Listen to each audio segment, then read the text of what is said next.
जय हिंद दोस्तों, मैं सौरभ और स्वागत है आपका आपके चैनल जीएस पर।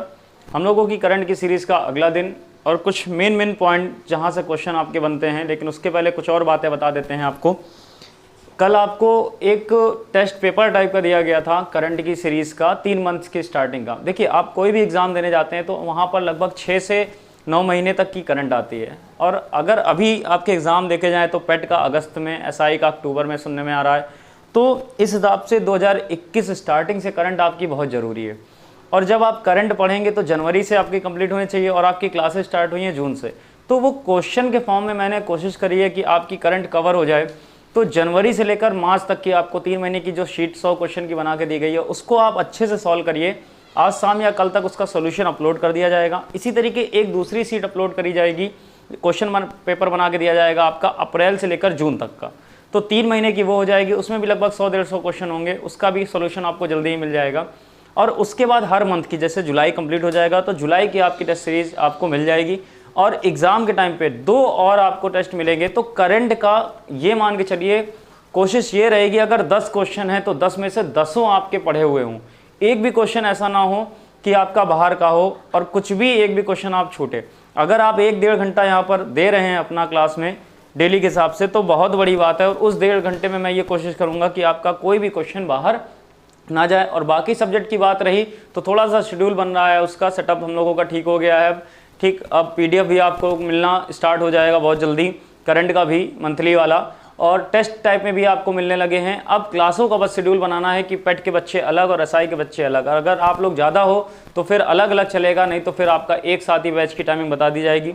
3 दिन हफ्ते में क्लास होगी और 3 दिन आपका कोई ना कोई वीडियो अपलोड किया जाएगा। मतलब 6 दिन आपको कुछ ना कुछ मिलेगा।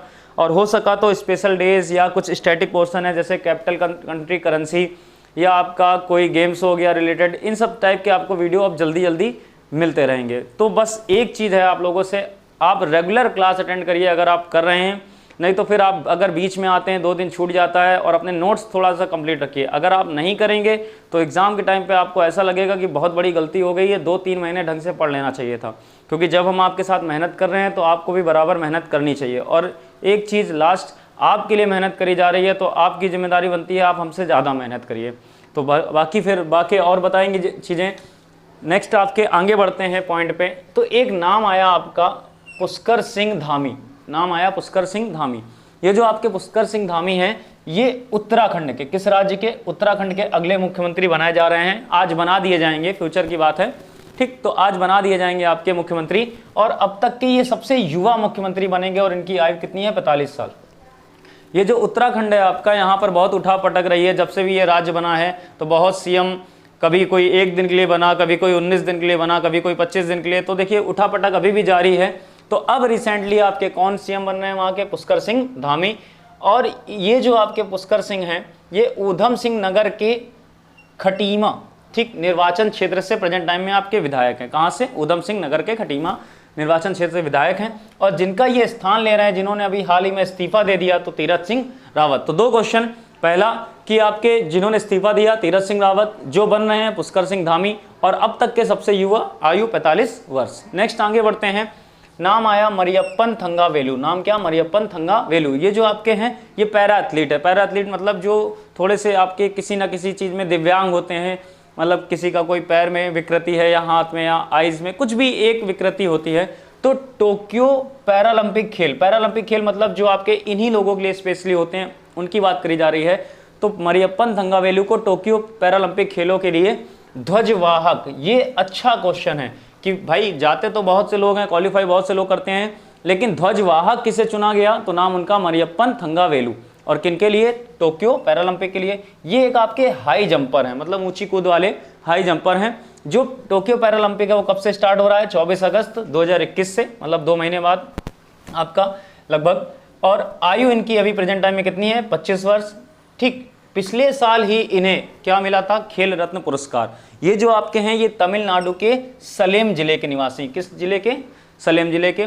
जब ये 5 वर्ष के थे तो इनके पैर से बस गुजर गई थी, तो घुटने के नीचे का राइट पैर, इनका जो राइट लेग है वो थोड़ा सा खराब है। इसी चक्कर में ये पैरालंपिक खेल खेलते हैं, नहीं तो आज ये प्रेजेंट टाइम में केवल ओलंपिक में खेल रहे होते, ठीक। तो याद रखिएगा मरियप्पन थंगावेलु। नेक्स्ट आपका एक भारतीय पहलवान का नाम आया, नाम उनका सुमित मलिक। अब सुमित मलिक, इनके टाइप में न्यूज बहुत आ रही है आजकल इंडिया में कि डोपिंग के लिए 2 साल का प्रतिबंध लग गया। अब डोप आपको पता है कि कोई ऐसा पदार्थ का सेवन कर लिया इन्होंने जो लीगल नहीं है, जो आपका ताकत बढ़ाने के लिए या आपकी मानसिक चीज़ों को मेंटली बढ़ाने के लिए, ताकत प्रोवाइड करने के लिए किया जाता है, उसको डोपिंग कहते हैं। कोई भी दवा का प्रतिबंध होता है, एक लिस्ट है इसकी पूरी, ठीक। इनकी आयु प्रेजेंट टाइम में कितनी है? 28 वर्ष। जो आपका ये पहलवान है, तो प्रतिबंध किसने लगाया? जो आपकी रेसलर का संस्थान है, नाम उसका UWW, यूनाइटेड वर्ल्ड रेसलिंग, नाम उसका यूनाइटेड वर्ल्ड रेसलिंग। हो सकता है आपसे पूछ दे कि जो डोपिंग पहलवान पर लगाई गई वो किसने लगाई? United world wrestling. ये जो आपकी UWWS की स्थापना कब हुई थी? 1912। और हेडक्वार्टर कहाँ है आपका? Lausanne, Switzerland, Lausanne, Switzerland. फिर नेक्स्ट आपकी न्यूज आई कि WHO ने चीन को मलेरिया मुक्त घोषित किया। अच्छी न्यूज, इंपॉर्टेंट, इस तरीके के बेसिक क्वेश्चन बनते हैं कि WHO ने हाल ही में किस देश को मलेरिया मुक्त घोषित किया? तो चीन। या WHO ने चीन को हाल ही में किस बीमारी से मुक्त घोषित किया? तो आंसर क्या आपका? मलेरिया। विश्व स्तर की बात करें अगर, तो लगभग आपके अभी तक कितने देश प्रमाणित हो चुके हैं कि जो मलेरिया मुक्त हैं? लगभग 40। लास्ट ईयर की बात करें कौन कौन से देश आपके रहे, तो अल सल्वाडोर 2021 इसी साल, अल्जीरिया 2019 में, अर्जेंटीना 2019 में, पैराग्वे 2018 में और उज्बेकिस्तान 2018 में। प्रशांत महासागर में लगभग 30 वर्षों में, प्रशांत जो हिंद पैसिफिक एरिया है वहाँ पर चीन 70 साल से प्रयास कर रहा था और यहाँ पर लगभग 30 मिलियन हर साल मलेरिया के पेशेंट मिलते थे और बहुत बड़ा ये काम किया है अगर वो मलेरिया मुक्त घोषित हो चुका है। नेक्स्ट आपकी न्यूज़ आई राष्ट्रपति, प्रेसिडेंट से रिलेटेड न्यूज़ आई। प्रेसिडेंट आपके महामहिम जो होते हैं रामनाथ कोविंद, इन्होंने क्या किया? लखनऊ में अंबेडकर स्मारक सांस्कृतिक केंद्र की आधारशिला रखी। मतलब एक आपका केंद्र बनाया जा रहा है किसके नाम पर? बाबा अम्बेडकर के नाम पर, अंबेडकर स्मारक सांस्कृतिक केंद्र। ये लखनऊ में कहाँ बनाया जा रहा है? आपका ऐशबाग में। अगर क्षेत्रफल की बात करें तो 54-93 पॉइंट आपका 52 वर्ग मीटर स्क्वायर, और इसी में आपकी 25 फीट की आपकी प्रतिमा बाबा साहब की लगाई जाएगी। अगर खर्चे की बात करें कितना करोड़ रुपए आवंटित हुआ है, तो 45.04 करोड़ रुपए, और इसी में एक सभागार, लाइब्रेरी, काफ़ी चीज़ें बनाई जाएंगी। तो जो सभागार है उसमें कितने लोगों की बैठने की व्यवस्था होगी? लगभग 750। तो याद रखिएगा, लखनऊ में रामनाथ कोविंद द्वारा, अंबेडकर स्मारक और सांस्कृतिक केंद्र, और आपका जो है ये कहाँ पर? ऐशबाग में। नेक्स्ट आपकी न्यूज आई 7वीं की बात हो रही है, 7वीं हिंद महासागर नौसेना संगोष्ठी। इंग्लिश में बात करें तो इंडियन ओशियन नवल सिंपोजियम, ठीक। हिंद महासागर नौसेना संगोष्ठी का फ्रांस में समापन हुआ। अब वो पूछ सकता है कहाँ पर समापन हुआ, तो फ्रांस में। किस नंबर की थी आपकी? 7वीं। कौन सी? हिंद महासागर नौसेना संगोष्ठी। इसका शॉर्ट में नेम बहुत पूछा जाता है, IONS, Indian ocean Naval symposium, IONS। ये आपकी द्विवार्षिक होती है, मतलब 2 साल में एक होती, बाई एनुअल होती है, जो आपकी ये इस बार हुई, ठीक। इसका आयोजन फ्रांसीसी नौसेना द्वारा, एक प्लेस है आपका वहाँ पर, लॉ रीयूनियन, नाम उसका लॉ रीयूनियन। और अगर इस बात करें कि इस बार भारत की ओर से किसने भाग लिया, तो भारत के जो नौसेना प्रमुख हैं, नाम उनका एडमिरल करमबीर सिंह, उन्होंने इसमें पार्ट लिया। ये जो आपकी 7वीं हिंद महासागर संगोष्ठी है, अगर हिंद महासागर संगोष्ठी की बात करें नौसेना, तो इसकी स्टार्टिंग कब हुई थी? इंडियन नेवी द्वारा, और कब की गई थी? 2008 में। प्रेजेंट टाइम में IONS में, मतलब इसी संस्थान में आपकी जो ग्रुप है, 24 सदस्य हैं और 8 पर्यवेक्षक देश हैं। मतलब 24 देश तो इसका भाग है जो हिंद महासागर की लाइन पर स्थित है, टच करते हैं या पूरे हिंद महासागर में स्थित हैं, और 8 ऐसे देश हैं जो पर्यवेक्षक का दर्जा प्राप्त है, मतलब वो नोटिस करते हैं कौन क्या कर रहा है और चीज़ें प्रोवाइड कराते हैं। नेक्स्ट आपकी news I Arun Jaitley national institute of financial management, short में नेम की बात करें तो AJNIFM, और एक संस्थान आपका, जो संस्थान नाम उसका कंपनी माइक्रोसॉफ्ट। एक आपका Arun Jaitley national institute of financial management, दूसरा आपका माइक्रोसॉफ्ट। इन दोनों लोगों ने क्या किया है? साझेदारी करी है किसमें? AI, आर्टिफिशियल इंटेलिजेंस और प्रौद्योगिकी, टेक्नोलॉजी की बात हो रही है। मतलब जो नई टेक्नोलॉजी आ रही है इंडिया में या वर्ल्ड में, उन पर कार्य करने के लिए, उनको आगे ले जाने के लिए, काफ़ी तरक्की के लिए ये समझौता किया गया है। और कौन कौन सी दो लोगों ने? AJNIFM और दूसरा कौन सा आपका? माइक्रोसॉफ्ट। 3 जुलाई की बात हो रही है, तो 3 जुलाई को आपका क्या दिवस मनाया जाता है? अंतर्राष्ट्रीय सहकारिता दिवस, इंटरनेशनल डे ऑफ कोऑपरेटिव्स। ये जो आपका दिवस है, इसको एक शॉर्ट में नाम और देते हैं, ये लिखा आपका #कूप्स डे, नाम उसका #कूप्स डे। ये आपका कोई डेट फिक्स नहीं है, जुलाई का पहला आपका जुलाई मंथ जो है उसका पहला शनिवार जो भी पड़ता है उसको मनाया जाता है। तो इस बार आपका कब पड़ा, 3 तारीख को। ये यूएन द्वारा 1923 में स्थापित किया गया था। स्टार्टिंग कब से करी गई थी, पहली बार 1923 में यूएन द्वारा।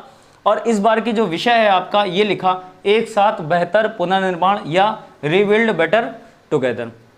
अब जरा बात सुनिएगा कि ये तो चलिए करंट आपकी टॉपिक चल रहा है लगातार, और जो आपको शीट दी गई है उसको पहले अपने आप से सॉल्व करने का प्रयास करिए। एक आपको क्राइटेरिया पता चलेगा आपकी तैयारी कैसी चल रही है। सबसे ज़रूरी होता है कि हमें अंदाज़ा हो कि हम कहाँ पर खड़े हैं। अगर हम ऐसी जगह किसी जगह खड़े हैं जहाँ पे हमारा सेफ स्कोर है तो हमें टेंशन लेने की बात नहीं है।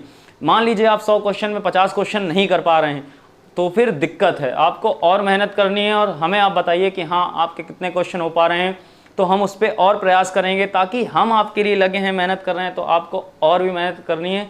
क्योंकि दोस्त वैकेंसी अब आई है और नेक्स्ट वैकेंसी कब आए किसी को नहीं पता, तो यही मौका है। अच्छे से मेहनत करिए, डेली करंट पढ़ाई करिए, और जो आपको टॉपिक कराया गया वो कंप्लीट करिए। टेस्ट पेपर मैं बना के दूंगा, और उम्मीद रखिएगा बहुत रेयर होगा कि आपका कोई भी क्वेश्चन बाहर जाए। जो टॉपिक आपको पढ़ाया जाएगा उस टॉपिक को अगर आपने कंप्लीट करके रखे हैं तो फिर एक भी क्वेश्चन आपका बाहर नहीं जाना है। तो नेक्स्ट मिलते हैं नेक्स्ट डे पर आपके। जय हिंद।